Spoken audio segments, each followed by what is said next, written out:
But ibu saya masak nasi di microwave. My mum literally cooks rice in the microwave.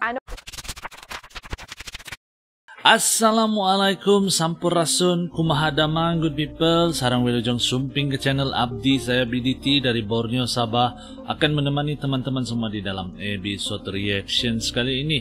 Moga teman-teman yang nonton berada di dalam keadaan yang sehat, selalu dimurahkan rezeki, dipermudahkan segala urusan dunia dan akhirat. Amin ya rabbal alamin.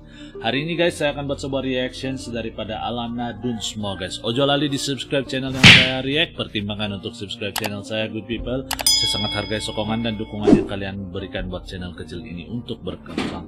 Nah guys, hari ini kita akan buat sebuah reaction yang berjudul 10 Ways Indonesia Confuses Foreigner. Itu judul daripada video yang akan kita buat reaction hari ini good people. Jadi link asli daripada video ini seperti biasa saya letak di description box di bawah. Kalian bisa pertimbangkan untuk subscribe. Kalian bisa simak di ruang description nanti kalau kalian penasaran dengan channel yang saya react ini. Jangan lupa didukung channel yang saya react ini guys.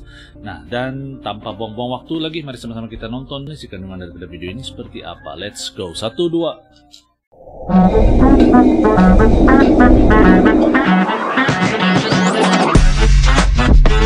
Yo, kumaha damang, salam silatuhrahmi good people. Ojo lali di subscribe yo channelku. Di video ini aku bakal ngomong tentang 10 reasons Indonesia confuses foreigners. Indonesia ada banyak street food. Enak lah. No, Bapa, it's not gonna be a little bit spicy. Apa?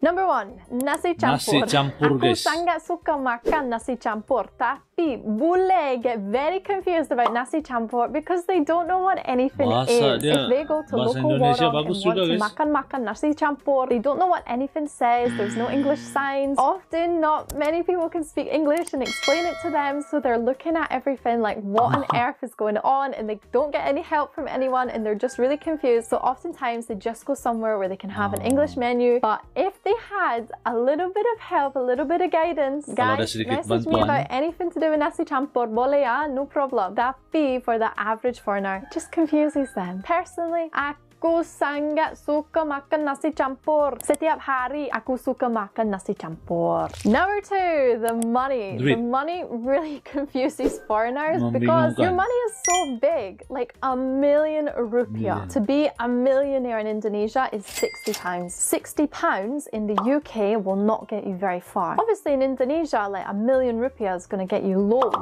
But when foreigners come, and maybe if they're on holiday, if they're going to Jakarta, Bali, when they exchange their money, maybe they're going to have like a few £100s for a couple of weeks. When they exchange that into rupiah, they become millionaires and they just get so confused. They're like, wait, what? How is this money real? They feel like it's monopoly money. Suddenly, the bills are so much bigger than what they're used to if they're coming from Europe, America, wherever they're coming from, Asia. Different money is very interesting to see like how much is equivalent to somewhere else. Number 3, the spice level. When uncle tells you, tak pedas or sedikit pedas, no, Bapa, it's not gonna be a little bit spicy or no spice. That food sangat pedas lah, pedas gila. It's gonna be so crazy spicy that you're not gonna be able to handle it. And this confuses foreigners. If you tell them it's a little bit spicy or no spice and suddenly it's really spicy, they get confused. They're like, but you said no spice. Honestly guys, if someone tells me no spice, I expect 0%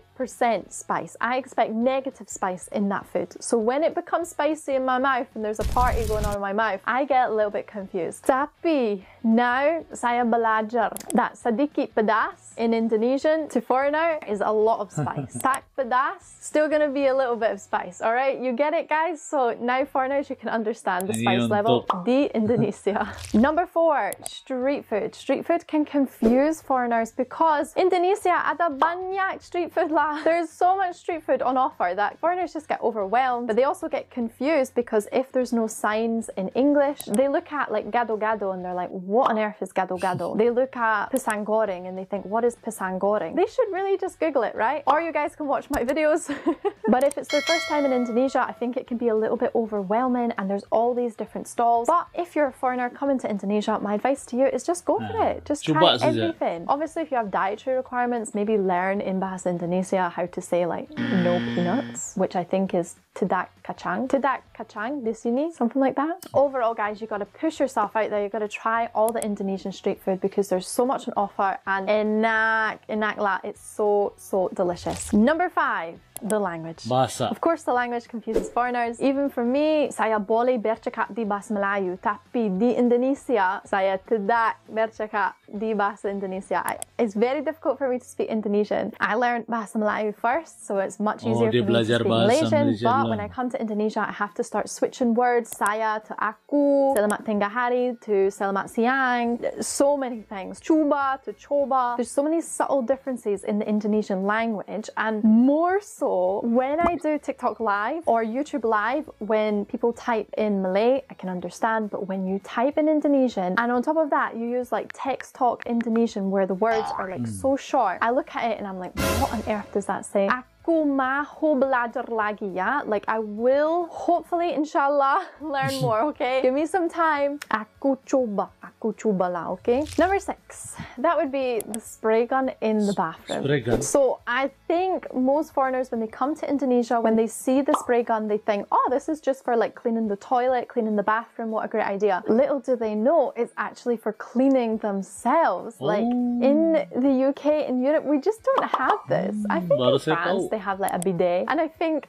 no, not even I think, I know Indonesians, when they find out that Europeans don't use this, they're like, girl, what? Apa? Get using it, guys. Number 7. I feel like this one, moving on from the last one's quite funny. Using your hands to eat food. This is definitely something that confuses foreigners because they're used to eating with a fork and a knife, and not only are they trying to use a fork and a spoon, now you're adding hands into the mixture and they just look really awkward. And if you're like me, who's left-handed, but you have to use your right hand, you just look like a child who's learning to eat food for the first time in their lives. But they can learn, okay? Give foreigners a chance. They can learn. They can use their hand. It is very confusing for us. Like, we are taught that it's bad manners to use your hand. I know, can you believe that? We're told, like, don't play with your food, don't eat your food with your hand, eat it with a knife and fork. But when we come to Indonesia, we're like, oh, okay, let's try use our hand, because that is more polite. That is how you should be eating food. It does confuse us, but we do try. Number 8, leading on to this, you're never given a knife. You're given a fork and a spoon, which is hard enough to try and understand because we're used to really using a knife. If we're having like meat, we'd put the fork in the meat and then cut it like this. Suddenly, we either have to use our hand, like I mentioned, or try and like flick the meat off with the spoon. And it makes sense because a lot of your meals in Indonesia, like makanan Indonesia, ada nasi, like it has a lot of rice, right? So that's why I use the fork, because then you can scoop up the rice, and it does make sense. But when it comes to the meat, we're like, how do we eat this without a knife? We do get a little bit confused here, but again, as I mentioned, we try. Number 9, when you're given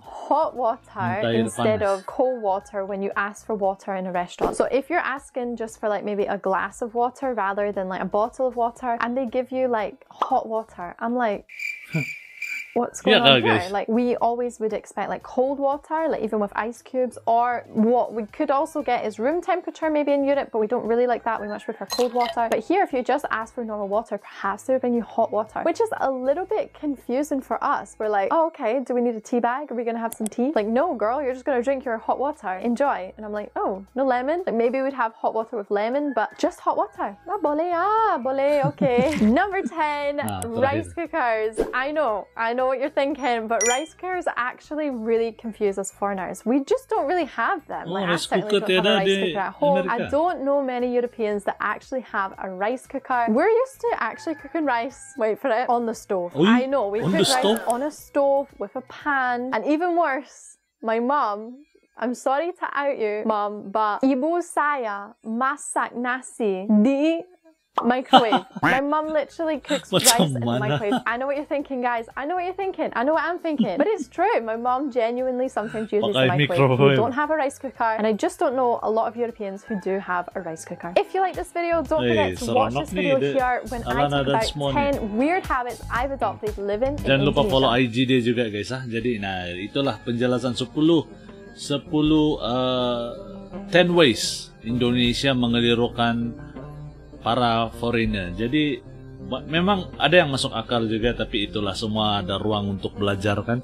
Dan saya rasa perbedaan itu yang membuatkan Indonesia itu unik, guys. Jadi semua negara pasti akan ada dia punya perbedaan dan dia punya keistimewaan juga. Mulai daripada cara makan, toilet, tempat tidur, kasur kamar dan sebagainya lah. Jadi inilah apa pendapat teman-teman kalau dengan video yang kali ini. Apa kalian setuju dengan Bule ini atau kalian ada pendapat sendiri? Silahkan komen di ruang komen di bawah good people, dan moga-moga video ini menghibur teman-teman semua, mampu mengisi masa lapang teman-teman, dan mampu mengedukasi juga lah. Jadi kalau kita nampak bule di Indonesia yang sedang bingung mau makan nasi campur, kita bantu guys. Jadi moga-moga teman-teman yang nonton ini bisa lah untuk membantu para turis semua kan. Insya Allah orang-orang yang baik yang nonton nih pasti akan membantu. Nah, sampai di sini saja, kita akan jumpa lagi di video yang akan datang. Terima kasih karena menonton. Salam satu damai dan salam silaturahmi good people. Assalamualaikum, salam Nusantara. Yo teman-teman, ojo lali di subscribe yo channelku.